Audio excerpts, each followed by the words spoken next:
不他真的不会改耶。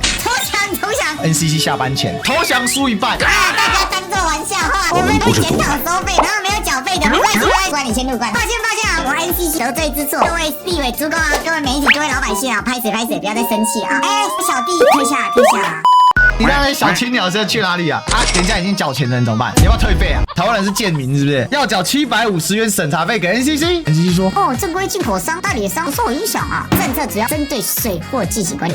现在怎样？我国禁止水货进口吗？禁止平行输入吗？禁止消费者到淘宝去买货吗？万事不离抗中保台。你是不是在帮美制产品解套？节约费750也很瞎，这拿起来看应该放下来。所以现在行政单位是靠骗术在维持营运吗？NCC 说，我很辛苦我还看行路哦，哪里盖个章收个钱？直接被虾米干爆。半小时收750，审查官员时薪1500吗？750半小时，一天可赚12000。进奶工真的蛮好赚，你要不要轮我来赚一下？北七青鸟。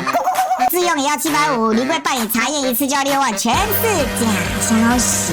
不是啊，你青鸟是说临柜要查验6万，收你750，很秀吧啦？青鸟颠三倒四，自己搞自己，要去吃吧。Ladies and gentlemen, welcome the host.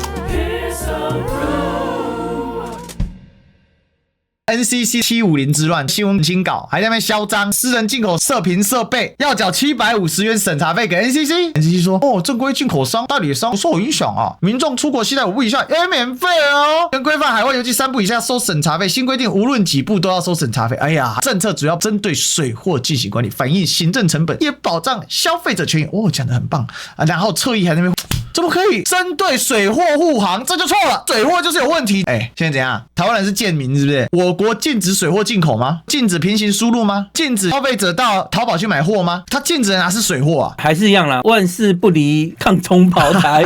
你是不是在帮美制产品解套？我们的政府什么时候敢得罪美国跟日本的商人了？后来邱立唔干啦，当时 NCC 不是说我委员人数不够 ，iPhone 16无法上市，后来还不是都乖乖的上市？所以我想这个就是充满骗术的行政机关。那宪哥，立院这边有什么样的方式可以帮老百姓争取正义的？我想国民党这边大概分成2个方向，第一个把它法制化，而不是让 NCC 自己爽定多少要定多少。真的。那第二个透过委员会的质询去要求他们改善，否则冻结的预算我们就不要让它解冻。然后这个750它的目的，我个人觉得也像过路费。你只是强盗大哥，别学人家做学问。节约费750也很瞎，750它只能拿起来看，应该放下来这样，所以不用再骗了。行政单位是靠骗术在维持营运吗？然后甚至还有人去凹到说这个预算删除有关。拜托，这个是在去年7月就已经讨论的东西了，然后你是会预测到预算会被删，是不是？更好笑的是10号 NCC 来呛人，750，我哪是只有盖章？我告诉你啦，是你们买太多 ，NCC 要消耗大量的人力资源跟线上审查嘛。这官员的态度一模一样。这个本来就是可以收的，现在就因为我们这个量越来越多，我们行政成本付出越来越多。我靠，真秋啊！原来是同一个人，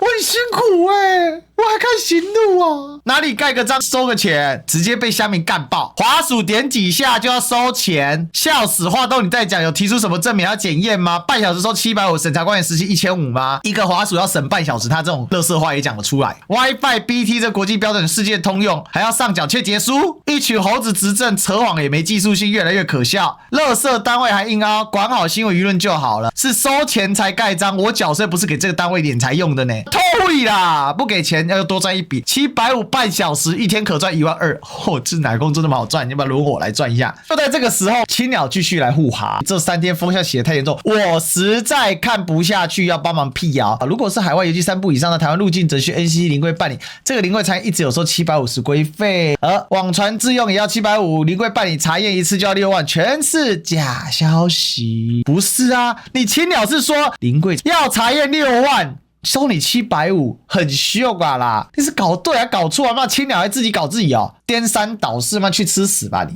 啊！我已经用最浅显易懂的语言解释了，只要有四字应该看懂。麻烦壮士代不要再以讹传讹了，感恩。哇，什么时候青鸟仔护航护了这么客气？所以可怜1450，人家时薪1500，日薪12000，月薪2万，26万4000啊，就赚死你们这些王八蛋！更扯的事情来了，青鸟仔跑去敲立院公报决议，都是国民党阴谋啦！立院公报号第112卷第16期委员会记录中央政府总预算提案表主决议，国家通信传播委员会依据电信法、电信射频查验办法、我国电信射频制造许可技术换发废止许可须经国家通讯委员会之认证，目前仍有部分不肖业者未经验证进入我国，愿此请国家通讯传播委员会针对如何降低未经认证射频器材之流通，以2个月内向立院交通委员提交报告。他说：“你看这三谁？鲁明哲、洪孟凯、陈雪生，就是国民党害你们要缴750块。他妈的，这个主决议里面一个字都没提到750块，向老百姓收，那亲俩可以死一死算了吧？人家是在降低不肖业者进口未经验证器材，他把它转译成为说所有人一件收750，所以你们就不会进口了。那这样就可以降低未经验证的器材吗？瓜小啊，你应该是未经验证就不能进口吧？哇靠，把话倒过来讲也能通呢。啊，你民进党什么时候这么听国民党的话？你是庄孝伟啊，直接被乡民给干爆。第2级的低功率器材只有被动式电子标签无线充电器1毫瓦特以下的器材，因为蓝牙最大输出射频是10毫瓦特的管制范围内，这是750之外，很多在小型蓝牙装置进口上，只是蓝牙都不在 2.4 GHz 的频率内，范围100公尺内，是要审查差小。你放个蓝牙就会导致救护车听不到口号吗？就会导致警察抓不到人吗？就会导致飞机掉下来吗？这就王八蛋，你知道吗？所以立委为什么要提案这个？因为针对的是通讯第1级高功率、高频率、高范围，是北七呢。而且这个提案112年度总预算审查时，是111年底、112年出的事情。NCC 是在113年7月公告，这种垃圾谣也在造，就你他妈的青鸟仔，民进党最不要脸。北七哦，就是要敛财嘛。还有北七青鸟，咕咕咕咕咕，蓝牙不算射频吗？哈，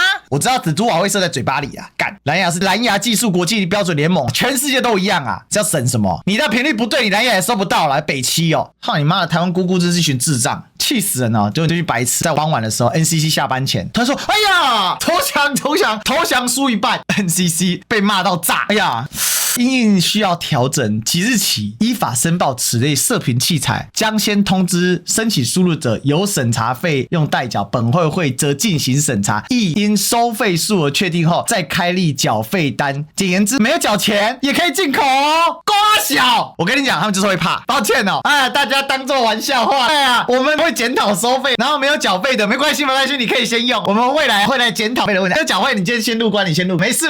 抱歉啊，我 NCC 得罪之错。各位立委、诸公啊，各位媒体、各位老百姓啊，拍谁，不要再生气了啊！没有，我没有说要收钱啊！哎，小弟退下啊！干你娘！你那些小青鸟是要去哪里啊？啊，人家已经缴钱的人怎么办？要不要退费啊？真的不干死他真的不会改耶！我就看你 NCC 印还是民意印，我就看你敢不敢叫人家补缴。他现在拖嘛，2个月后你再寄缴费单给大家看看。我跟你讲，保证你死更痛。再来，连绿委都跑去骂 NCC， 面对民意，就 NCC 就说了，所以 NCC 最怕民进党跑来骂他，最好像连黑熊都跑来质疑 NCC， 虽然黑熊讲的有点不痛不痒，会怕就好嘛，对不对？